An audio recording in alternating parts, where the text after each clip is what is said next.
वन्दे राजा वरुणो ध्रुवं देवो बृहस्पतिः ध्रुवं इन्द्रश्चाग्निश्चराश्वं धारयतां ध्रुवम्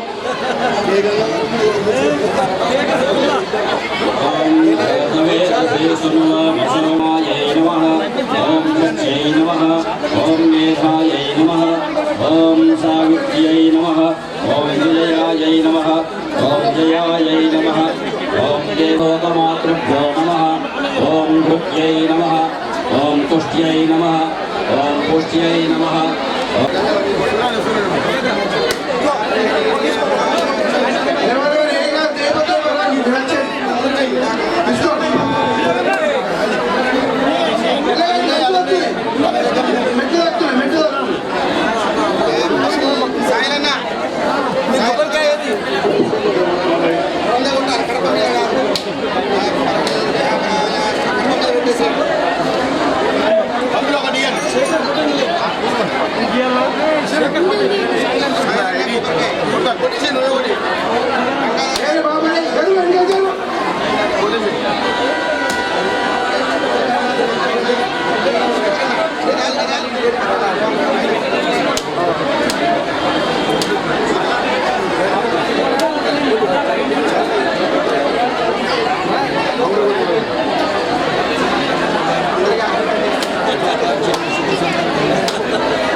जयंती मंगला काले भद्रकाले कपाले दुर्गाक्षमा शिवाधात्री स्वाहा स्वधा नमो देव्ये महादेव्ये शिवायै सतं नमः नमो प्रकृत्यै भद्रायै नेदा प्रणदा स्वधा महाकाली महालक्ष्मी महासरस्वती पितम्मा कलिदेवतायै नमः कर्पूर मंगल महानीराजनं दर्शयामि नीराजनान्तरवासुदेव्याय नमस्करोमि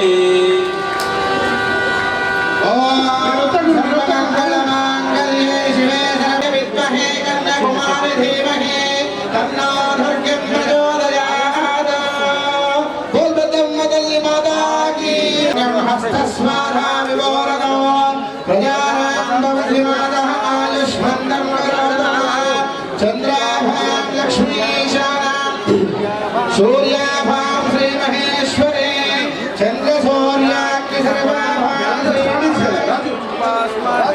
चंद्र सूर्याग्नि सर्वाभां श्री महालक्ष्मी उपास्महे धनमग्निर्धनं वायुर्धनं सूर्यो धनं वसुः धनमिन्द्रो बृहस्पतिर्वरुणं धनमश्नु सोमं धनस्य सूर्यो मुख्यब्रह्मायुरायुर्भव आयुरायुर्भव इमे श्रिये वर्णास्ते सुगन्धे वक्षस्थले पुण्यसुजायमाने प्रमोदमाने अभिमन्यमाने पुत्रे पौत्रेर्यं वर्धतां दीर्घमायुः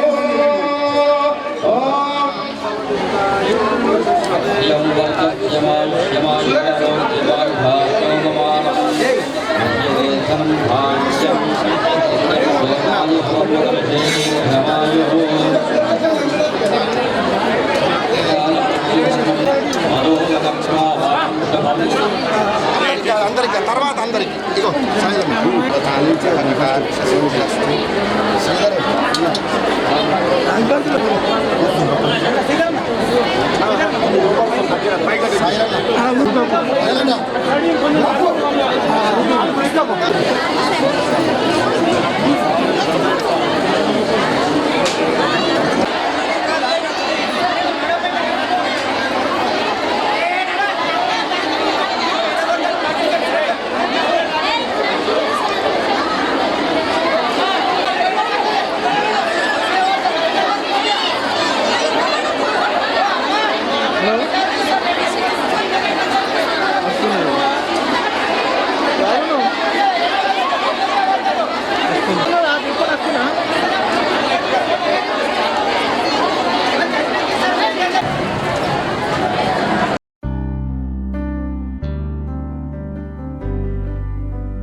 తల్లి మాతాకి జై. ఇక్కడ ఏదైతే పెద్దమ్మ తల్లి ఈనాడు ఏదైతే ప్రతిష్టాపన జరిగిందో ఈ యొక్క మాత గత 200 సంవత్సరాల నుంచి ఇక్కడ పాత మందిరం ఉండింది. అది నాటి నుంచి కూడా అది చాలా పురాతనమైంది. మరి శిథిలావస్థకు వచ్చిండే. మరి చాలామంది ఇక్కడ ప్రాంత భక్తులందరూ మరి ఇక్కడ మాతవారి పెద్ద మందిరం కల్పించి మరి పునర్నిర్మాణం చేయాలనే సత్సంకల్పంతో అందరూ ఒక కమిటీని వేసి 49 మంది కమిటీని వేసి ఆ కమిటీ ద్వారా ఈ మొత్తం నిజామాబాద్లో ఉన్న దాతలందరూ దగ్గరికి వెళ్ళి వాళ్ళతో విరాళాలు సేకరించి మరి పెద్ద ఎత్తున విరాళాలు సేకరించడానికి కమిటీ వాళ్ళే కాకుండా దాతలు కూడా పోయిన వాళ్ళకు మాకందరికీ కూడా సకల మర్యాదలు చేసి వాళ్ళు మాకు వాళ్ళ తోచిన విధంగా పెద్ద ఎత్తునే మాకు విరాళాలు ఇవ్వడం జరిగింది. ఆ విరాళాలతో ఈనాడు ఈ పెద్ద మందిరం నిర్మించడం జరిగింది. సుమారు ఈ యొక్క మందిర నిర్మాణానికి కానీ ఈ యొక్క కార్యక్రమానికి కానీ ₹1 కోటి వరకు ఖర్చు అయింది. మరి ₹1 కోటి కూడా మరి వివిధ ప్రాంతాల నుండి మరి చాలామంది దాతల నుంచి సేకరించడం జరిగింది. ఈ యొక్క కార్యక్రమాన్ని విజయవంతం చేయడంలో ప్రతి ఒక్క మా యొక్క ఈ కమిటీ మెంబర్ల యొక్క పాత్ర ఉంది. ఇలా ఎవరు పెద్ద ఎవరు చిన్న అనేది కాకుండా ఈ భగవంతుని ధ్యానంలో అమ్మవారి ఆశీస్సుల కొరకు అందరూ శ్రమించారు. మరి వీళ్ళందరికీ కూడా అమ్మవారి ఆశీస్సులు ఎల్లప్పటికీ ఉంటాయి. మరి ఈ ప్రాంతంలో ఉన్న అందరూ కూడా పెద్ద ఎత్తున దీంట్లో పాల్గొని విజయవంతంగా పూర్తి చేయడం జరిగింది.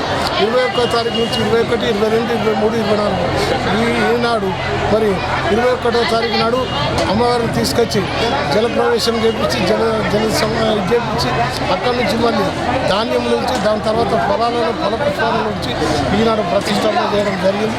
ఈ కార్యక్రమంలో పాల్గొన్న ప్రతి ఒక్కరికి మరి మా కమిటీ తరఫు నుంచి ధన్యవాదాలు తెలుపుకుంటూ అమ్మగారి ఆశీర్వాదాలు ఎల్లప్పుడూ వాళ్ళ అందరూ ఉండాలని కోరుకుంటూ జై పెద్దమ్మ తల్లి. జై పెద్దమ్మ తల్లికి జై. మా దుబ్బా ప్రాంతంలో 16వ డివిజన్ దుబ్బా ప్రాంతంలో పెద్దమ్మ తల్లి ఆలయ ప్రాంగణంలో ఈరోజు ఎంతో వైభవంగా పెద్దమ్మ తల్లి విగ్రహ ప్రతిష్టాపన జరిగింది. ఇందుకు కృషి చేసినటువంటి ఆలయ కమిటీ సభ్యులందరికీ కూడా పేరు పేరున ధన్యవాదాలు. 21వ తారీఖు రోజు మొదలుకొని ఈ రోజు వరకు 24వ తారీఖు ఈ గత 4 రోజుల నుంచి కూడా దుబ్బా ప్రాంత ప్రజలు ముఖ్యంగా మహిళలు ప్రొద్దున్నే లేచి మంగళహారాలతో వేద మంత్రాల నడుమ అమ్మవారి విగ్రహ ప్రతిష్టాపన ఎంతో వైభవంగా జరిగింది. ఈ సందర్భంగా మా దుబ్బా ప్రాంత ప్రజలందరి మీద అలాగే ఇందూరు నగర ప్రజలందరి మీద అమ్మవారి ఆశీస్సులు ఎల్లవేళలా ఉండాలని చెప్పేసి అమ్మవారిని కోరుకుంటున్నాను. అలాగే ఈ సందర్భంలో స్వర్గీయ మా మామగారు అయినటువంటి పంచరెడ్డి పెద్దసాయిరెడ్డి గారి కళ పెద్దమ్మ గుడి నిర్మాణం ఈరోజు ఆ నిర్మాణం పూర్తయి అమ్మవారి విగ్రహ ప్రతిష్టాపన జరిగినందుకు నిజంగా కూడా చాలా సంతోషంగా ఉంది. జై భవానీ, పెద్దమ్మ తల్లికి జై. ఇందూరు పట్టణంలో దుబ్బా ప్రాంతంలో శ్రీ శ్రీ శ్రీ పెద్దమ్మ తల్లి దేవాలయ ప్రతిష్టా మహోత్సవము అంగరంగ వైభవంగా ఈరోజు అనగా 24వ తారీఖు నాడు జరిగింది. ఉదయం 10:25 శ్రీ మధుసూదనానంద స్వామి శ్రీపీఠం వారి కరకమలముల చేత అమ్మవారి శ్రీ పెద్దమ్మ తల్లి ప్రతిష్టా మహోత్సవము ఇక్కడ జరిగింది. అదేవిధంగా ఈ యొక్క దుబ్బ ప్రాంతంలో పెద్దమ్మ తల్లి దేవాలయము కొన్ని సంవత్సరాల నుంచి ఉన్నది. ఆ యొక్క దేవాలయము శిథిలావస్థలకు వచ్చేసరికి ఆ దేవాలయాన్ని పునర్నిర్మించడానికి మన దుబ్బ ప్రాంతంలోని 2 గల్లీలు అయినటువంటి పెద్ద మనుషులు పూనుకొని ఈ యొక్క దేవాలయాన్ని నిర్మించడం జరిగింది. అందులో భాగంగా ఈ యొక్క వెనకాల ఉన్నటువంటి అమ్మవారిని బాలాలయంగా చేసి పెద్దమ్మ తల్లిని అందులో పెట్టడం జరిగింది. తర్వాత ఇది నూతన దేవాలయం నిర్మించిన తర్వాత ఇందులో ఈరోజు అమ్మవారిని నూతన విగ్రహాన్ని ఆవిష్కరించడం ప్రతిష్ఠించడం జరిగింది. అమ్మవారిని భక్తులందరూ కూడా ఈ 4 రోజులు అధిక సంఖ్యలో పాల్గొన్నారు. నిత్య అన్నదానం కూడా జరిపించడం జరిగింది. అదేవిధంగా శాస్త్రోక్త ప్రకారము ఈ యొక్క ప్రతిష్టా కార్యక్రమాన్ని 4 రోజులు అంగరంగ వైభవంగా కారించాము. కాబట్టి భక్తులు అందరూ కూడా ఈ యొక్క అమ్మవారిని దర్శించుకొని తరించి తమ తమ మొక్కులను చెల్లించుకొని అమ్మవారి యొక్క కృపకు అందరూ పాత్రలు కావాలి. ఈ యొక్క పెద్దమ్మ తల్లి ఈ దుబ్బ ప్రాంతంలో కొన్ని వందల సంవత్సరాల నుంచి అమ్మ తల్లి ఉన్నది కాబట్టి ఆ తల్లి నిర్మాణము భవనము అనగా దేవాలయము శిథిలావస్థలో ఉండడం వల్ల నూతన నిర్మాణము భవనము నిర్మించి ఆ భవనంలో అమ్మవారిని దేవాలయంలో అమ్మవారిని ప్రతిష్ఠించడం జరిగింది ఈరోజు. కావున ఆ అమ్మవారి యొక్క శక్తి స్వరూపి అయినటువంటి ఈ పెద్దమ్మ తల్లి అందరూ కూడా దర్శించుకొని అమ్మవారిని చూసి తరించి అమ్మవారి యొక్క కృపకు పాత్రలు కావాలని కోరుచున్నాము. జై పెద్దమ్మ తల్లి, జై జై పెద్దమ్మ తల్లి.